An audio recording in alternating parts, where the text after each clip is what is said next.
We all are running at a supersonic speed to meet our daily needs, commitments, targets, but somewhere deep inside, we all want to take a pause, be in a completely different world. তাই এই ব্যস্ততম জীবনের কোনো এক উষ্ণতম দিনে আমরা বেরিয়ে পড়েছিলাম আবেগ ভালোবাসার শহরের মায়া কাটিয়ে পাহাড়ের কোলে, একটু আড়ালের খোঁজে, লুকোতে, সবুজে ক্লান্ত দুচোখ জুড়োতে। পরিস্থিতি চেনা মানুষ আমাদের অচেনা করলেও প্রকৃতি আমাদের কখনো নিরাশ করেনি, শুধুই কাছে টেনেছে। আর সেই টানেই অনেকদিন পর আমরা বেরিয়ে পড়েছি আমার ডেস্টিনেশন নর্থ বেঙ্গল।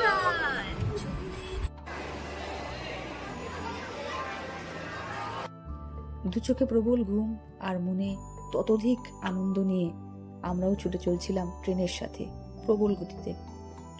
পথে খানিক মজা, খানিক খাওয়া দাওয়া। সকাল সকাল ভাত কে খায় রে? আমার মতো লোক। তুই কি লোক কবে থেকে হলি?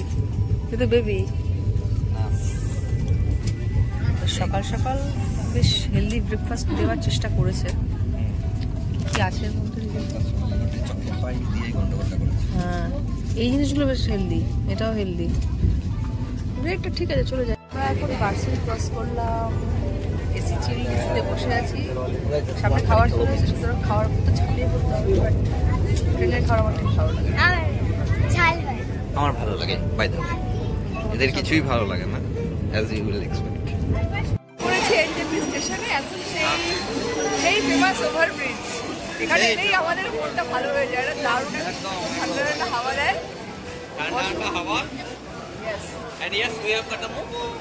ট্যাক্সি স্ট্যান্ড থেকে আপাতত আমরা লিভ করছি আমাদের ডেস্টিনেশনে তোরে টাংটাং।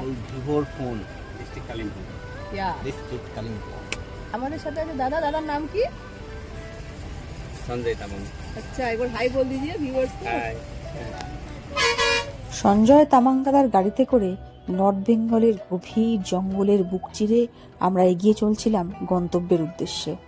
পথের ক্লান্তি কাটাতে চালসার একটু পরেই চায়ের গরম পেয়ালায় চুমুক দিয়ে আর ছবি তুলে মন হয়ে গেল সুপার ফ্রেশ। আর আমরা রওনা দিলাম তোরের রাস্তায়।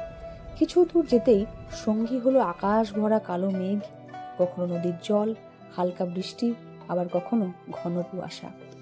যে পথ দিয়ে গাড়ি ছুটছিল তার পাশে ছিল খাদ, আর উল্টো পারে ভুটানের হাতছানি। আমার বেশ ভালো লাগে দেখতে যখন গাড়ি নাম না জানা গ্রামের পাশ দিয়ে পেরিয়ে যায়। মানুষগুলো যখন অবাক জিজ্ঞাসায় মুখের দিকে তাকিয়ে থাকে, আমি ওদের আর আমার মধ্যে এক অদ্ভুত মিল খুঁজে পাই, অচেনাকে চেনার ইচ্ছে। এইসব নানান কথা ভাবতে ভাবতে সন্ধে পেরিয়ে পৌঁছলাম হোমস্টেতে। হোমস্টে ঢোকার আগে ৬-৭ কিলোমিটার রাস্তা বেশ দুর্গম। পথের সব ক্লান্তি মিটিয়ে দিল গরম গরম পকোড়া, চা আর মানুষগুলোর উষ্ণ অভ্যর্থনা। রাতের খাওয়া দাওয়াও বেশ জমিয়ে হলো, উনুনের স্বল্প আঁচের গরমেই গল্প করতে করতে।